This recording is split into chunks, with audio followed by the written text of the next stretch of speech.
As we grow older, the words we speak to our children carry deeper meaning and greater consequences. Some things, when said repeatedly or carelessly, can quietly create distance, resentment, or worse, disrespect. In today's video, we reveal the 7 things you should never say to your children as you enter your later years. If you want to be treated with love, respect, and dignity, these statements may seem harmless, but they can do real damage.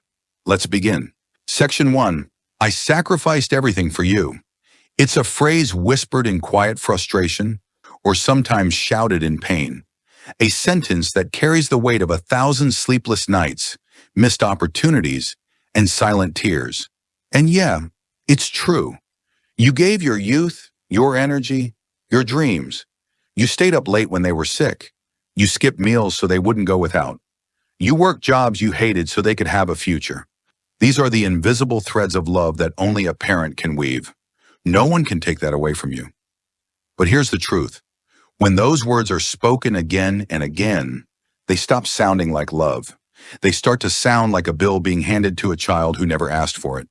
I sacrificed everything for you can begin to feel like a debt. And debts don't bring people closer. They create distance. Your child may smile and nod, but deep down they may feel a heavy burden.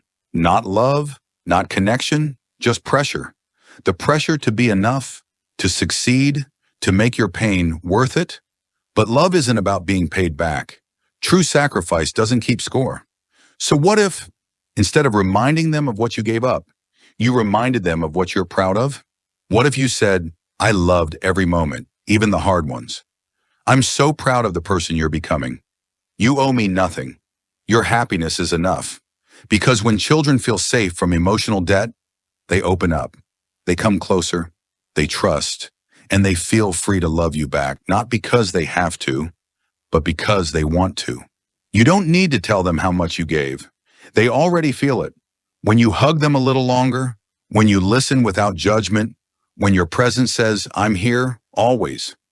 Let your love be a quiet legacy, not a weight, but a light. Because love, the real kind, is never a burden. Section 2. You're never there for me. It slips out in a moment of sadness, or maybe frustration. It comes from a place of deep longing, but lands like a wound. Because this phrase, though true in your heart, often sounds like a judgment, a sentence that turns your pain into their guilt. And guilt rarely brings people closer. It usually drives them away. You see, your child may already be carrying the weight of 1,000 silent battles. Work stress, relationships, bills. Their own fears they don't talk about. They may not be absent because they don't care. They may be distant because they are drowning. But when they hear, you're never there for me, what they really hear is, you're failing me. You're not enough. You've let me down. And so, instead of reaching for you, they retreat. They avoid the call. They delay the visit.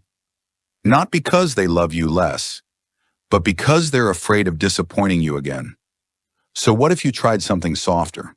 What if, instead of saying, you're never there, you said, I miss you? Not as a weapon, but as a whisper. What if you said, I've been thinking about you. I'd love to see you. I know you're busy, but hearing your voice means the world to me. I don't need much, just a little moment with you. Because love responds better to kindness than to blame. When people feel invited, not indicted, they come closer. When they feel safe, not scolded, they open up. And when they know they're wanted, not judged, they return, sometimes in ways you never expected. You're not wrong to feel lonely, but try not to turn your loneliness into a wall. Let it be a bridge, a soft word, a warm message, a gentle invitation.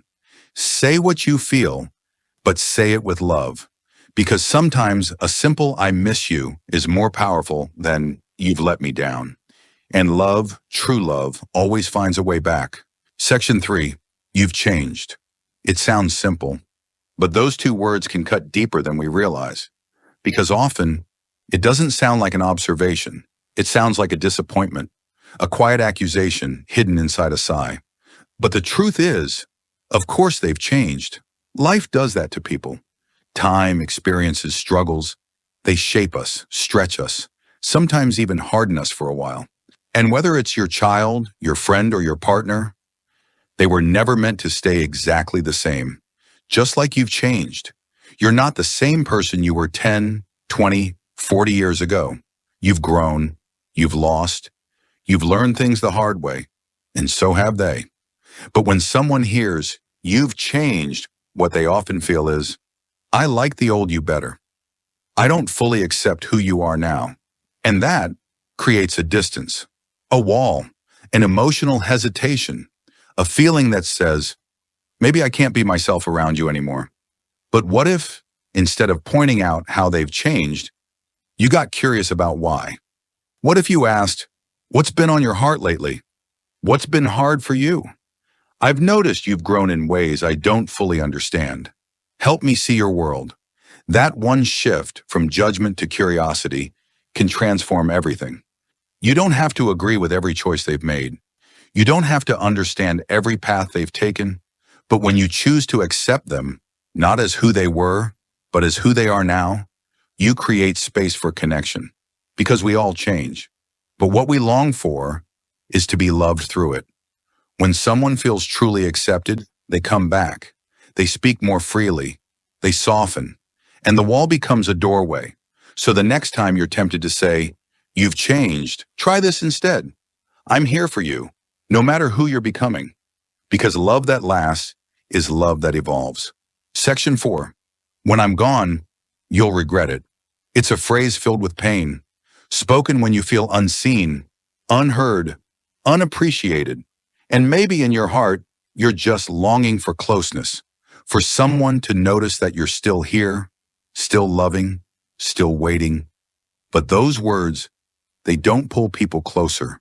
They build a wall of guilt, a wall made of fear, of sadness, of pressure. You may say it because you want your presence to matter, because deep down, you wonder if they'll ever understand your love before it's too late. But here's the truth. When you say, you'll regret it when I'm gone, what they often feel is shame. They feel accused. They feel trapped between what they haven't done and what they're afraid they can't fix in time. And so, they shut down. They pull away. Not because they don't care, but because they don't know how to carry that kind of sorrow. But what if, instead of planting the seed of regret, you planted the seed of love? What if you said, I love every moment we still have. It makes me happy just to hear your voice. I hope when I'm no longer here, you'll smile when you think of me. Because being remembered with warmth, that is the greatest legacy. Not warnings, not guilt, but love. Let your final message, whether it's today, tomorrow, or years from now, be this. I was grateful to love you. Not, you'll regret losing me, but I cherished every moment I had with you. That's how hearts stay connected. Not through fear, but through tenderness. Not through threats of loss, but through the beauty of presence. So speak now in a way that echoes in peace, not in pain. Let your memory be a source of comfort, not regret. Because in the end, the words we leave behind become the voice that lives on in someone's heart. Make it a gentle one. Make it love. Section 5. Why don't you do things like your brother? Why can't you be more like your sister? It might sound like a harmless question, but to a child it feels like a quiet rejection. Comparison is a silent killer of connection. It doesn't inspire change. It breeds shame. It makes them feel small, unseen, unworthy. When you compare your children, you're not just pointing out differences. You're saying, you're not enough as you are. And that message, though unspoken, sinks deep. You may have meant to motivate, to push them, to challenge them, to help them do better. But what they hear is, I'm not as good. I'm a disappointment. I'll never be what you want. And over time, those words don't just create distance between you and them. They create distance between siblings, rivalry, resentment, quiet pain that lingers for years. But here's the truth. Every child is wired differently. They grow at their own pace. They shine in their own light. One might be confident and outspoken, the other gentle and thoughtful. One may excel in school, while the other brings laughter, compassion, or creativity into every room. So instead of saying, "Why aren't you like them?" ask, "What makes you come alive?" Say, "I see you." Say, "I'm proud of the person you are becoming." Because what every child longs to hear isn't, "Be like someone else." It's, "You are enough. You matter, just as you are." And when they feel accepted, they rise. They try harder. They become braver. Not because they're chasing someone else's shadow, but because they know they're already standing in their own light. So let comparison fall away. Let encouragement take its place. See the gifts in each child. Speak life into their differences. And remind them, not just once, but over and over, you don't have to be like anyone else for me to love you completely. That's how you raise a heart that blooms. Section 6. I have no purpose anymore. It's a heavy, heartbreaking phrase, one that echoes the loneliness of aging, a reminder that the days of youth, full of energy, of possibility, are behind you. And sometime, it feels like the world has moved on without you. Your children are busy with their own lives, your friends may be distant, and the things that once brought you joy may now seem out of reach. But here's the truth. When you say, "I have no purpose," you don't just feel the weight of it, you place that weight on your children too. They may hear your words and feel helpless. They may want to fix things but not know how. They may feel frustrated, lost, or even pulled into sadness themselves. And in some cases, they may begin to pull away, not because they don't care, but because they don't know how to carry your burden. But there's another way. Instead of focusing on what's missing, on what's no longer there, try to see what's still in front of you. It doesn't have to be something grand. Maybe it's the quiet joy of a morning cup of tea, or the satisfaction of a good book. Maybe it's the love of a pet that still greets you with enthusiasm every day. Or simply the beauty of watching the sunset from your porch. Even the smallest moments can hold meaning. When you find purpose in those little things, it sends a powerful message to your children. It tells them, "I am still here. I am still living. I am still a part of this world." So instead of saying, "I have no purpose," say, "I'm finding peace in today. I'm grateful for the little things. I still have things to offer to myself and to the people I love." Because when you show them that your life is still rich, still meaningful, when you find joy in the present moment, they see that too, and it will draw them closer to you. They'll see that even though aging may bring challenges, it doesn't mean you've lost the essence of who you are. It doesn't mean you've lost the beauty of living. You are still here, and that in itself is enough. Let your life be a reminder that joy is not measured by what you've done, but by what you choose to find in every moment. When you show joy, even in the smallest of ways, your children will feel that warmth, and they'll come closer. Because love and purpose are not lost. They are simply waiting to be found again. And you can find them every day in your own unique way. Section 7. Everything was better in my time. It's a thought many of us have had, a memory of simpler days when things felt easier, when life seemed slower, when values felt clearer, and when we could trust that the world was heading in the right direction. It's natural to feel nostalgic. After all, the past holds the moments that shaped us, the people we loved, and the world we once knew. There's comfort in remembering the way things were, and it can feel like a refuge from the speed and chaos of today's world. But here's the thing. When we say, "Everything was better in my time," it's not just a reflection on the past. It's a criticism of the present, a dismissal of everything that's changed, and of the people who are living in that change. And while you may be trying to express how things felt more meaningful back then, your children may hear something else. They may hear, "Your time was better than mine. You don't value what I'm experiencing. You don't understand me."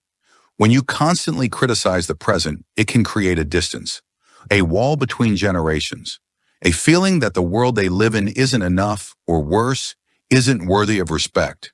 And that distance over time can make them feel unappreciated. It can make them feel unheard. Like no matter what they do, it's never good enough because it doesn't match your memories, your expectations, your version of better. But here's the beauty of connection. The present is where they live. This is the world they're navigating, struggling through, and shaping for the future. You don't have to love everything about today's world. You don't have to embrace every new technology or trend. But you can show interest in their world. You can ask questions. You can learn, even when it feels foreign or strange. How was your day? What's going on at school, work? What are your friends into these days? What's the latest movie song you're excited about? When you ask, when you show genuine curiosity about their lives, you signal that their world matters and that they matter. And when you show interest, when you listen, really listen, it creates connection. It shows them that even though the world may look different from the one you grew up in, you still see them for who they are. You still value what's important to them. It's easy to get caught up in how things used to be. But when you stay open, when you stay curious, and when you stay present in their world, you open the door for them to share, to connect, to feel understood. Because what matters most isn't whether you agree on everything, but that you stay connected. The world is always changing. The pace of life is always shifting. But the need for connection between generations, between people, between hearts, is timeless. So instead of saying, everything was better in my time, try, I may not understand everything about today, but I'm here to listen. I want to hear what matters to you. Your world is different, but I respect it. I respect you. When you make space for their experiences, when you show interest in their struggles and their joys, you create a bridge that spans generations, a bridge built not on nostalgia or criticism, but on mutual respect and love. And in the end, staying connected to the present isn't just about adapting to change. It's about staying connected to them. It's about showing them that no matter what changes in the world, you're there, you're present, you're listening, because that is what will keep you close. Not the past, not the things that are gone, but the love, the respect, and the understanding that exist in the here and now. So step into their world, ask questions, stay open, because staying connected to the present helps you stay connected to them. Words have power. We've all heard it said before, but when we stop and really think about it, we realize how true it is. The words we choose can shape our relationships. They can heal or they can hurt. They can build bridges or they can build walls. As we age, we may find that our words carry even more weight than before. We may feel more fragile, more vulnerable, and perhaps a little more desperate to make our voices heard. But in that search to be heard, we must be careful not to let our words become weapons. Think about the words we speak to our children, to our loved ones. How often do we unintentionally let frustration or disappointment slip out in the form of blame? How often do we express our pain in ways that push people away rather than drawing them closer? Words can be a reflection of the emotions we carry inside, but when we allow those emotions to dictate our speech, especially when we're feeling lonely or misunderstood, it's easy for our words to become walls rather than bridges. You see, as we get older, we may start to feel like we're losing control over certain parts of our lives. Our bodies change, our independence shifts, and sometimes that can make us feel invisible, unimportant, like maybe the world is passing us by. But here's the truth. You deserve to be respected, loved, and cared for. Not just because of what you've done in the past, but because of who you are right now. You have a wealth of experiences, wisdom, and love that's invaluable. And those qualities deserve to be recognized. And yet, how often do we feel like we have to demand that respect? How often do we speak out of frustration, trying to get people to see us, to understand us, without realizing that our words may be pushing them away? Instead of demanding, what if we started giving? What if we chose to speak with warmth, even when we felt the weight of life pressing down on us? What if we chose connection over control, patience over blame? Think about how much more powerful your words could be, not when they are fueled by frustration or resentment, but when they are fueled by love and understanding. Because when we choose love, when we speak with compassion, when we speak with care, we build something much stronger than just a conversation. We build a connection, we build trust, we build a bridge that can carry us through the hardest times.